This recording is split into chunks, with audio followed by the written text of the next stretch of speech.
Going on, it says, تَزْيِينُ لَهُ. He has to, she has to look good for him. Okay, I'm gonna just name him because the time is running out. حُسْنُ مُعَامِلَةِ الْأَهْلِ. The next thing she has to do, she has to behave well with his family. She has to try to behave well with his family. Other one, إِكْرَامُ ضُيُوفِهِ. She has to be nice to his guests. These women need to recognize, when your man dies, the men friends that he has are the ones that are going to bury him, not you. We don't have no situation where a woman put the men in the grave. His menfolk is going to do that. So they need to respect his menfolk and understand the role they play in his life. Usually those men that he around are the last people on earth to touch him and the ones to place him down in his grave. So she needs to have some respect. And if she needed some, those are the ones that's going to do for her. So she needs to have some respect and honor his friends. Like the Prophet ﷺ honored Khadijah's friends even after she was dead.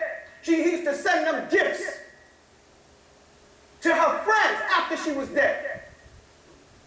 Going on, it says, she has to have some integrity for him.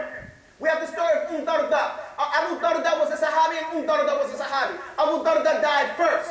When Abu Darda died, the Khalifa, Muawiyah, rahimahullah, the Khalifa, the Amir al-Mu'mineen, asked to marry Darda. She refused. They said, why you refuse to marry the Amir al-Mu'mineen? She said, I heard Abu Darda say that he heard the Messenger of Allah sallallahu alayhi wa sallam say,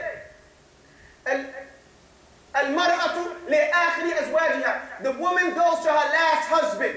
وَلَا أُرِيدُ مِنْ أَبِي دَرْدَ بَدَلًا. I don't want nobody different than Abu Darda. These are that's integrity that a woman has for her husband. Astaghfirullah. Alhamdulillah. وكافى والصلاة والسلام على مصطفى وآله وصحبه ومن اتقى.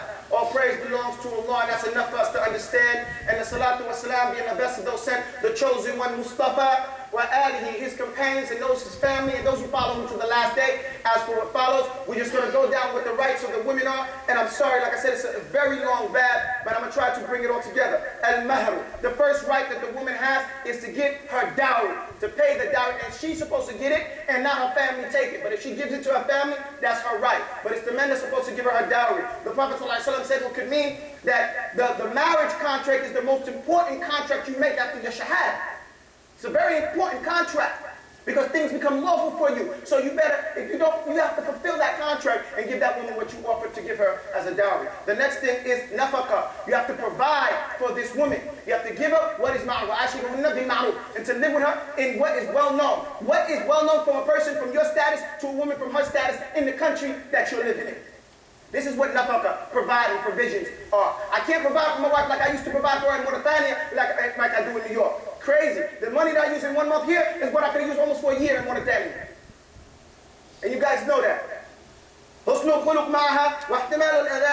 It's from the rights of the woman is that the man, he worked with her, again, to live with her in kindness. What is easily recognizable as good.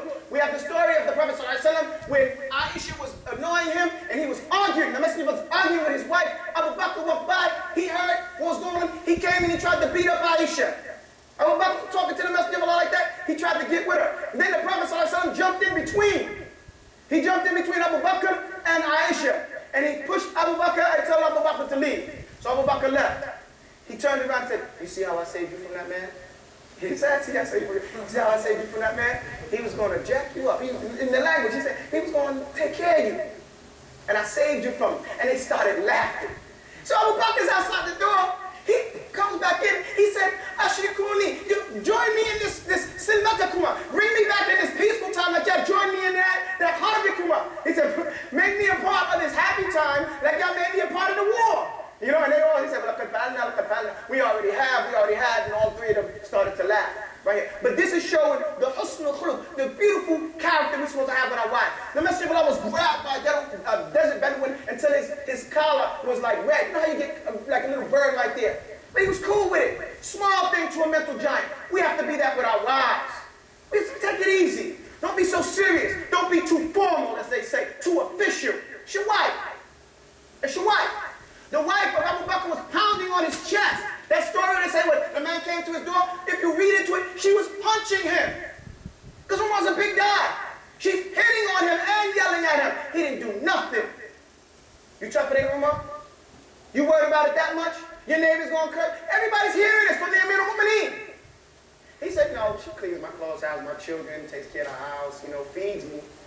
It's only for a little bit. I'm out in a certain amount of time. I got to go. So I can be patient only for a little bit of time. If you spent more time with the men, it wouldn't bother you so much. But you be around the women so much, you become acting like that.